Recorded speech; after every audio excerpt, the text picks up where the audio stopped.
Welcome to the Burning Pallets podcast, sponsored by Texsource.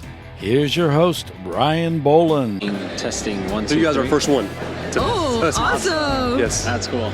So we're recording. Oh, What's going on, guys? Ryan here with the Burning Pallets podcast. We're in Long Beach, the ISS trade show.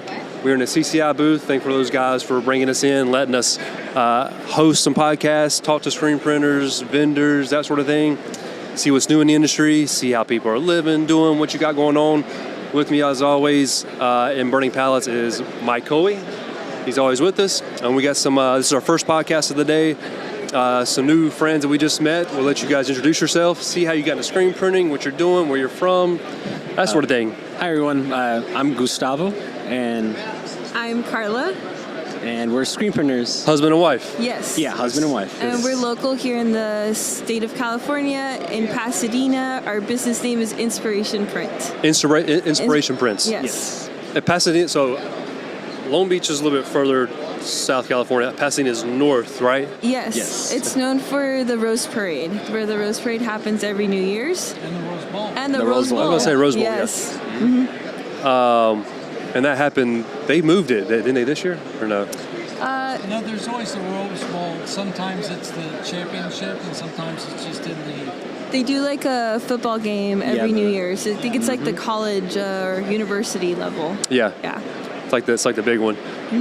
North Carolina, it's always basketball on the East Coast. Everybody's NCAA college basketball, but here I guess it's more football. Yes. So So were you guys affected by the wildfires? Or? In our area, so we're a little bit below the freeway, so that actually acted like a barrier against all the flying debris that was coming in. We got some ash, but a lot of our friends and family actually, lost their homes, sadly, and we've been there to give them support and cook for them, actually. oh, nice. So I don't know if your wife's texting you, but because we're from East Coast, we don't know anything about fires and how and what, where, and how it runs. So my wife's been texting me like, "Are you leaving early? You flying home early? Yeah. Are you going to be leaving and getting out of there?" I don't know if your wife's been looking at it, but She's worried about how cold it is back there. We got snow going on. you got fires on the West Coast, snow on the East Coast. So Yeah. Mother Nature's throwing everybody for a spell. Oh, yeah. Did you see Florida had like 6 inches Yeah. of snow? And, Wow. Wow. and places that never get anything. So yeah, it's crazy. But take us on your journey. When did Yeah. you guys get into this? And what's been your evolution of where you started and where you're at now? Well, I started my journey in screen printing. I took a graphic design class at PCC, the Pasadena City College. They had a great program for screen printing and graphic design. So my initial start in screen printing was actually poster making, all the flat stock stuff. Yeah. And eventually, one of the professors was telling me, "You should try our textile." And that's where I got my hands dirty and started printing on garments, and actually started a T-shirt line. I've always thought poster printing is harder, and the transition to screen shirts and textiles is a lot easier, right? Well, when you print on flats, the ink has nowhere to go. Yeah. Right, so it's all high mesh, can dry in your screen. You got to be on top of it. You got to Yeah. be quick. So higher level, I would assume that's what I pictured. Yeah, Yes. but I mean, it's screen printing. So once you got it down and you got your machine, but you can lose the screen if you let it dry in there. Exactly. High detail posters, I assume. I mean, Yeah, high detailed posters. A lot of it was my personal art, but it was, you print one, you put it to dry. So you have to print every color first. Like say you have color number 1. Oh yeah. Set it aside, it dries. You do your second color, you re-register it. So every color has to get re-registered, and it was a lot of fun. Just seeing the final product. What's the most amount of colors you printed on a poster? The most was 5 colors. Okay. A 5-color print, small little posters. But yeah, it was a lot of fun, a great experience. Yeah, it's a cool art form because you don't see screen printed posters that much these days.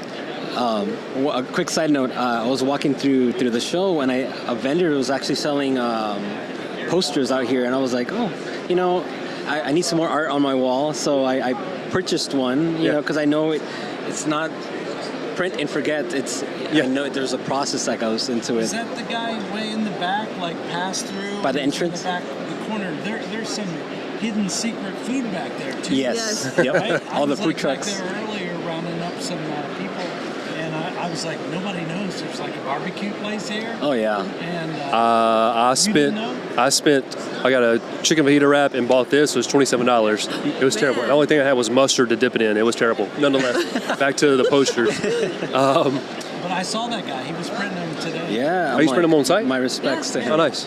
Yeah.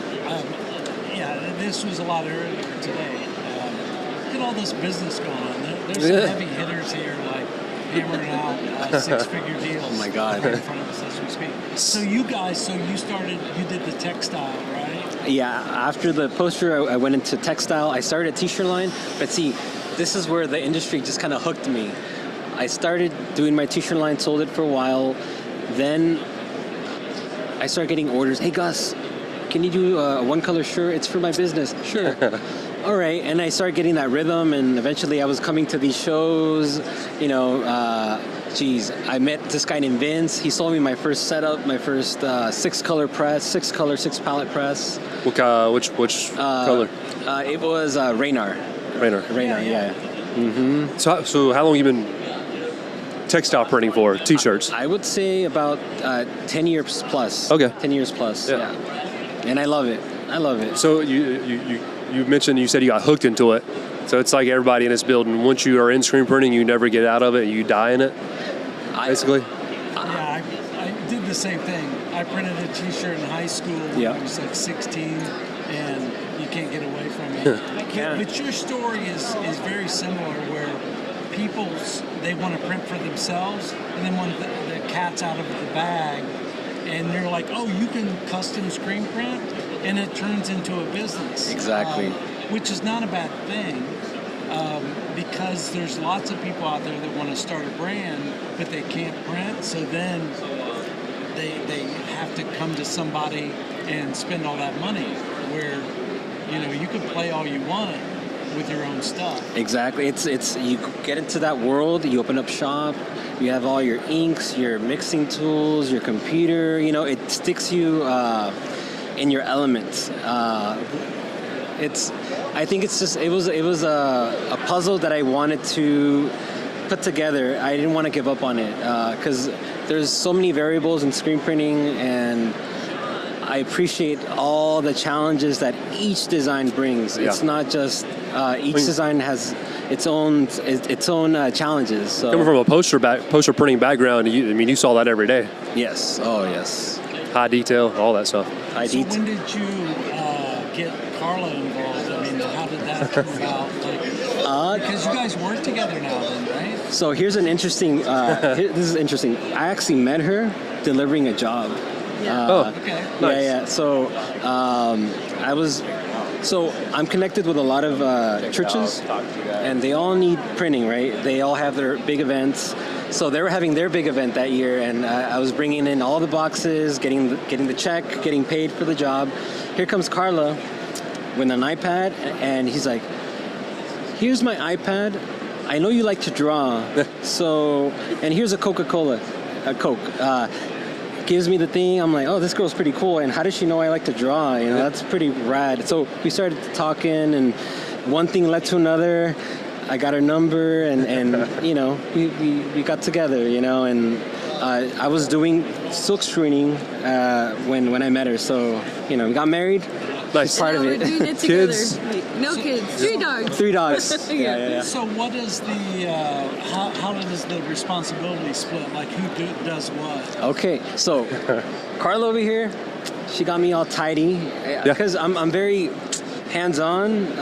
He's a creative side. I like mixing inks. I like getting colors. She's like, hey, what are you doing, Gus? She got me, QuickBooks and all that, like all nice and tidy. We're running a nice, clean business. I love it. And So she's front office, you're the back office, kind of. Exactly. Back of the house, front of the house. Yeah. That makes sense. Yeah. That makes sense. It's sometimes tough working with your spouse, especially if you're, both working in production or head-to-head. Yeah. Oh, yeah. But if you have your separate jobs, like this is my stuff, this is your stuff. It's like trying to cook together. Yeah. Exactly. We actually love cooking together. Yeah. Do you? Yeah. Oh, yeah. Yeah. For me, I don't know about you, because you cook, right? Yeah. If I'm cooking, my wife, I'd be like, get out of my kitchen. And she does the same to me. So, Yeah. so whoever's cooking, the other one's got free reign. Yeah, I'm kind of the same way. Like if I'm cooking, I would rather no one be in my way because I'm moving. I'm spastic, moving fast, whatever. So I would rather just cook on my own. Nice. So what's been the transformation of like when you started, and what are you looking at now? In the form of how the business is transitioning. Yeah. So when I met Carla, we were in a very we were in the city of Commerce. So over there is very industrial. It's just you in the shop, and all your neighbors there. There's no opportunities to actually meet potential clients, like walk-ins and stuff. So right now, I would say that the transformation of the shop is becoming more of just a nice, small shop where I can cater to walk-ins that come down, get to know my community a little better. I think ideally, or what I thought the shop was going to be this massive shop with like 8 autos, but I think I'm content being able to have a shop just big enough to cater to my community. And, we're running an auto, we're running our manual press. And you're running an auto and manual? Yeah. Gotcha. Good. Yeah, and we have our new laser. We got a laser machine that we're learning right now. It's a 100-watt laser, so it's... Is that to do like patches and stuff like that? Yeah, patches and stuff. Yeah, so... That's good, though. I mean, 10, 12 years in sales training, and you got bobbing, you got your laser, the auto, which is great. You talk about doing more and more autos, just get those big contract jobs where then you start losing margins and stuff. You kind of got a niche where you're at. And yeah, I think we're at that point. I'm like, it's just me and Carla, I'm happy, I'm content. So. Yeah, it can grow into a monster. Yes. Sometimes. And you have that liability there. If you have slow, steady growth, it's a lot better. Yep. And that's interesting that you say that, because I'm like, when we passed the pandemic, I think if I would have... So a lot of my neighbors, when we used to be in Montebello, they suffered through a really tough time because they had so many employees and, everything had just halted. So a lot of them, either had to take all their gear back to their house, and they had to, tell people, hey, we can't pay you, so it just put... Yeah. It was a really hard time for a lot of businesses, and I think just being me and her, it helped us kind of stay afloat. Meanwhile, that was fading, and So what brought you here to the show today? I mean, I know you're close by, so you got to come. You're a screen printer. Yeah. But anything specific you're looking at, you checking out? So one of the main reasons is, one, to get more information on like DTF printers. Again, I still need more information on how to properly run one and take good care of the machine, because it's money. It's all that costs a lot of money, and I want to make sure that whatever I do end up using, I can really take care of, know how to clean and function. So I went to like about 4 booths already. Some of them are really out of our price range. Some of them are just a way to just get my feet wet. So we're still... There's about 10,000 DTFs who have different price ranges with all the same guts, right? Yeah. The tough thing is bridging between like a small one and then one that can do the 22-inch wide. Yeah. So I've always been of the, at least in this realm, is if you don't have the volume, build up the volume, buy from a supplier you can trust, and then when the amount you're paying would pay for the DTF, then bring it in. But as far as taking care of it, to me it's not really that hard, but it's the environment. It loves 50% humidity, that's what I found. So you want it in a like a sealed room or a situation where you're controlling the temperature and the humidity. And then from there is people that go out on their own and try to convert. It's tough getting color. Yeah. And so those holes is where we kind of found a place to Talking about like color profiles, right? I mean, yeah, you're still trapped in CMYK. Yeah. But you need a good color profile to be like, yeah, that's pretty good color. You're not going to get fluorescent pink, and there's some blues that are real tough to get in that realm. But I say build the business and then buy when it makes sense to buy a commercial. Okay. Half the battle, I mean, would be half the battle in DTF is your environment, right? Yeah, is that for right? sure. You already got artwork down because you're a poster printer. I mean, your artwork skills are crazy. So he loves artwork. I hate artwork. I hate Photoshop or Illustrator or whatever. I don't do any art. Okay. You guys will get along really well, but you already have poster printing artwork down. So then the other half of the battle would be humidity, and everything else would come simple with DTF, in my opinion, on what you guys do. Yeah, and sales. Like I said, I'm sure there are plenty of DTF that have commercials that you can build a relationship with. And I know lots of DTF printers, and they know that their bigger customers are eventually going to buy. You know, it's expected. They get to a certain level, and then they buy. I mean, this is stuff we were talking about 2 years ago. So build the business first. Then when you get one, you'll be like almost like what happened to you, like trying to do your own brand. Yeah. Then all your buddies are going to come to you, especially the ones like, I want a brand and I want to do that. Then you can do the one-outs and the prototypes, and it opens up lots of doors once you have one. I'm assuming what you mean by building a brand is, talking to him is, like, buy the pre-made DTS, build it up. Are you guys buying the DTS from somewhere now, the sheets? No, so what we've been doing as transfers are the vinyl cutouts and stuff. So that's what you mean by building it up. Like, maybe not drop your money, 20, 30, 40,000, whatever it is on DTF. Outsource it get the DTS pre-made from someone, then build it up. Yeah, exactly. And that's what our customers are doing. Now, we're fortunate, we work in a business that sells screen printing supplies, Texsource, and equipment, and we brought in the DTF. So it isn't like some people just buy DTF. Their first dip into this industry is DTF, right? Most of our customers are established, and the ones that I'm doing these installs, they already have a DTF market. They're just tired of paying retail for the DTFs, and it makes sense for them to do that because you immediately have a return on investment. And then once they have them and everybody knows. This last one I installed in south of Boston, literally the customers were coming in as we're installing, like rubbing their hands. Literally, the guy rubbed his hands together. That's funny. He's like, "You guys have this." I mean, it is an instant print. I mean, not instant, but you know what I'm saying. Not versus screen printing where you go through all the steps. Yeah. You got a little more of an instant turnaround almost. Yeah, that was the allure with the whole DTF. Yeah, and so. Yeah, the opportunity's there, and like I said, when the word gets out on the street, then people are going to be coming to you for those, because you know what vinyl is. Yeah. There's a lot of labor intense, especially if you're stacking colors up and all of that. I was on a podcast like maybe 2.5, 3 years ago. Who was it?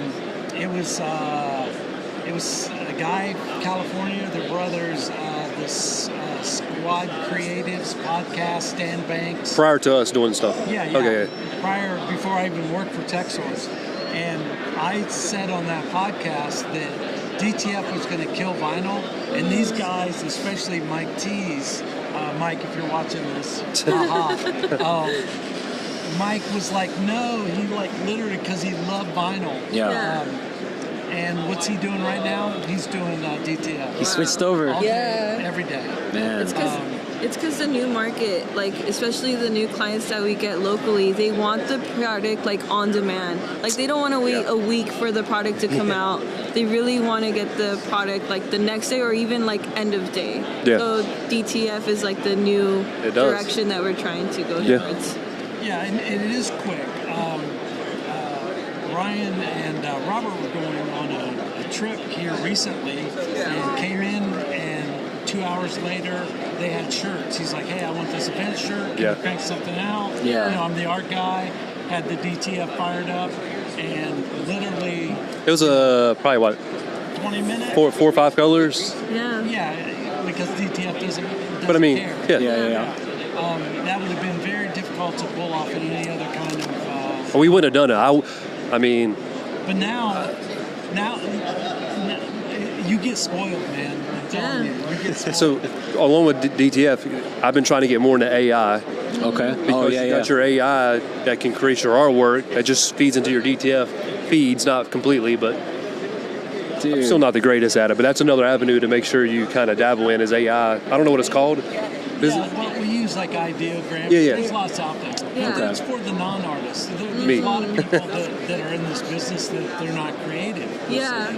Like I'm not creative myself, but I'm really, really good at production art. I know how to get things to the press. So that's where I use, I'll use AI to help develop, ideas.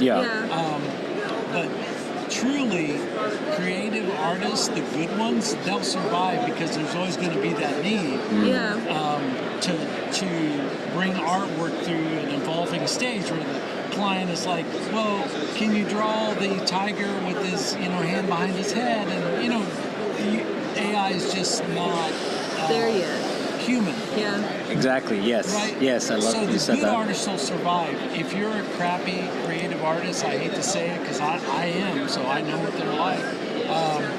You won't survive like trying to be an art, person. Yeah. So the creative people will rise to the top, and the same happened with digital photography. Yes. Right. There's people that are photographers for weddings, but everybody's got a phone in their pocket. But you still need the good ones. If you were a crappy photographer, you probably don't have work now. Yeah. Because everybody with a camera is a crappy photographer. I need to get better with the cameras because we got a 2-year-old son. I don't ever take pictures. I don't take pictures of them. My wife's always taking freaking pictures all the time, so she bitches at me about why is my camera roll, talking about her, why is my camera roll filled with you and Micah? It's my son's name. And on my camera roll, it's nothing of it. Speaking of photography, I don't know why I said that. But yeah, that whole digital has changed lots of businesses. And it started with printing, posters and all that to photography, and now this full color. Direct to garment was one thing. I never bought into that. No. The pre-treatment, all the stuff that went with direct to garment and how slow it was. But direct to film, it took me a while to get on board. Yeah. But if it's done right, there's money to be made there. And that's where I want when I'm ready to do it. That's where I want to be at. I want to feel confident. I want to be able to talk to my customers and just tell them, you guys are getting quality.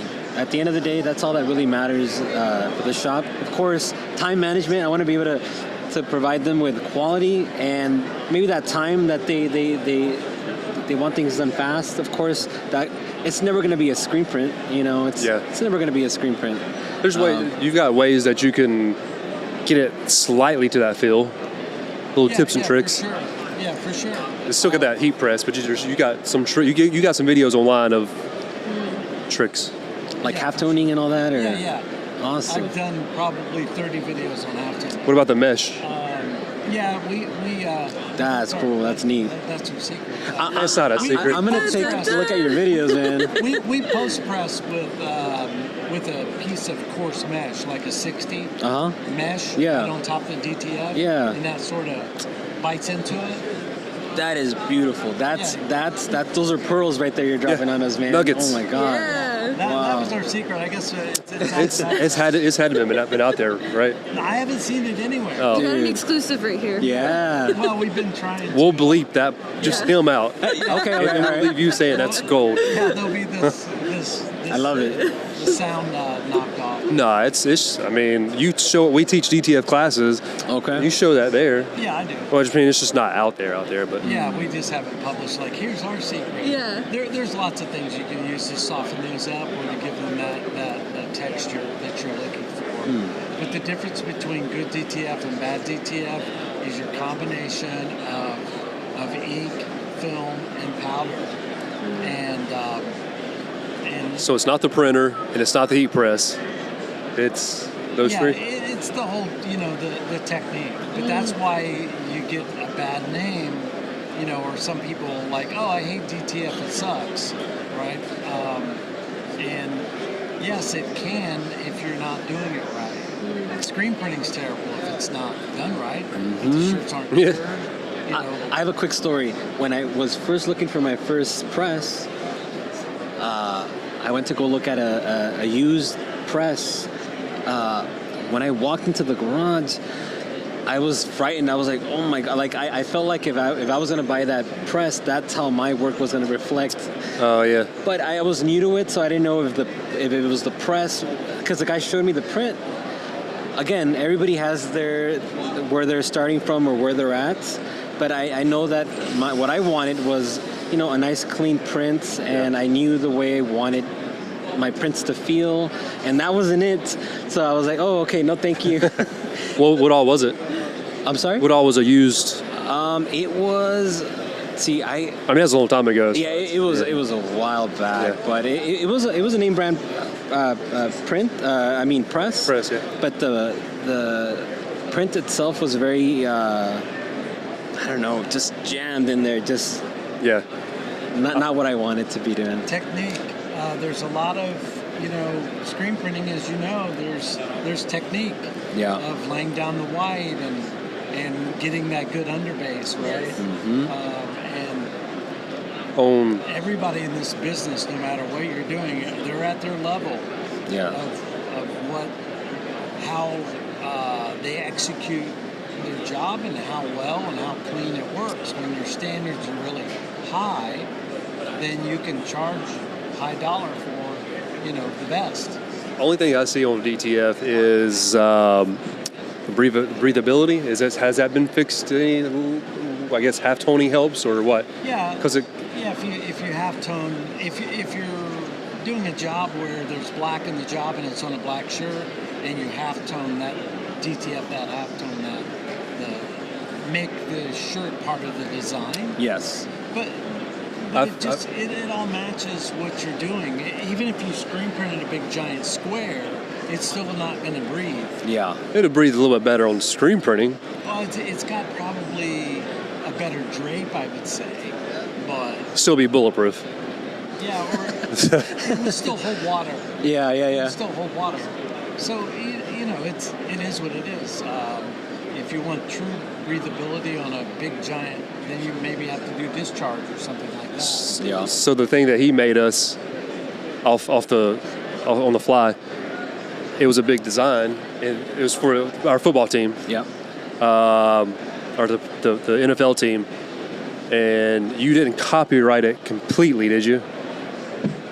The NFL team. Anyways, it was a massive logo. So when I was wearing it out to the stadium in the games, I was sweating. I could feel it. So I guess it's because it's a big, massive logo.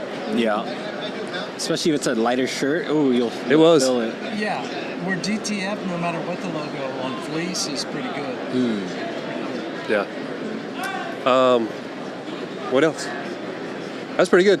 Yeah. I mean, That's awesome. so Pasadena, you're here for DTF, been in screen printing for 10, 12 years, poster printing. What I would say is, you're looking for DTF, like Mike said, build it up. Yes. Or do what you want. We sell you anything. Anybody will sell you We anything. sell you DTF today. Anybody will sell you We anything. have one in stock. But for you. but my opinion would be, and it's only an opinion, would be build it up.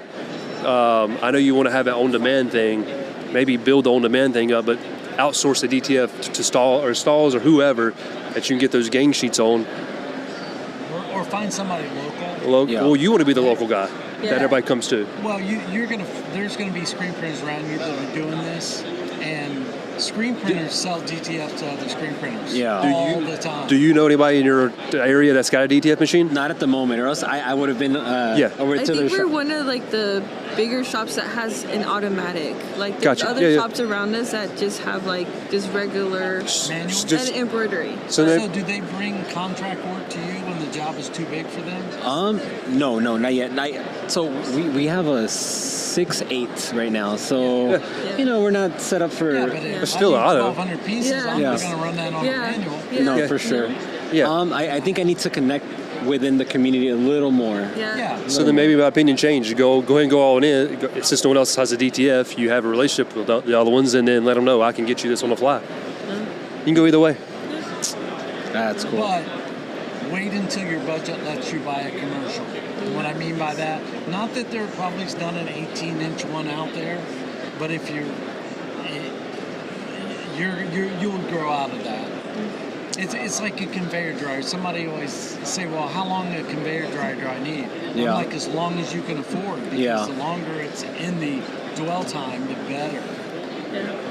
It'd be better to, some of these, you've seen these little starter kits that looks like a flash cure with a belt. Uh-huh. That thing won't cure anything. I mean, it's literally not enough dwell time.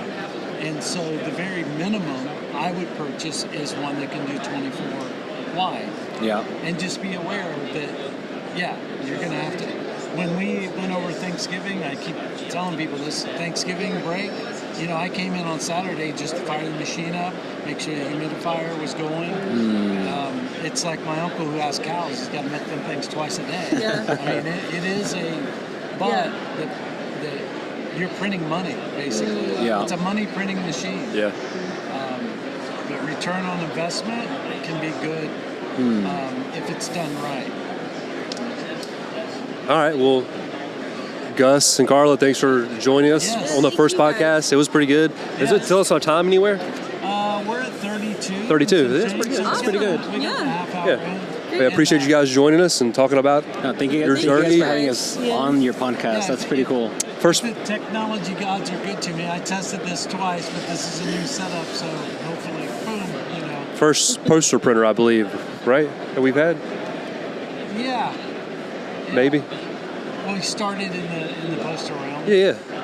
I like it though. It's good. Yeah. Awesome. Thank you guys. Yeah, thank you. Yes.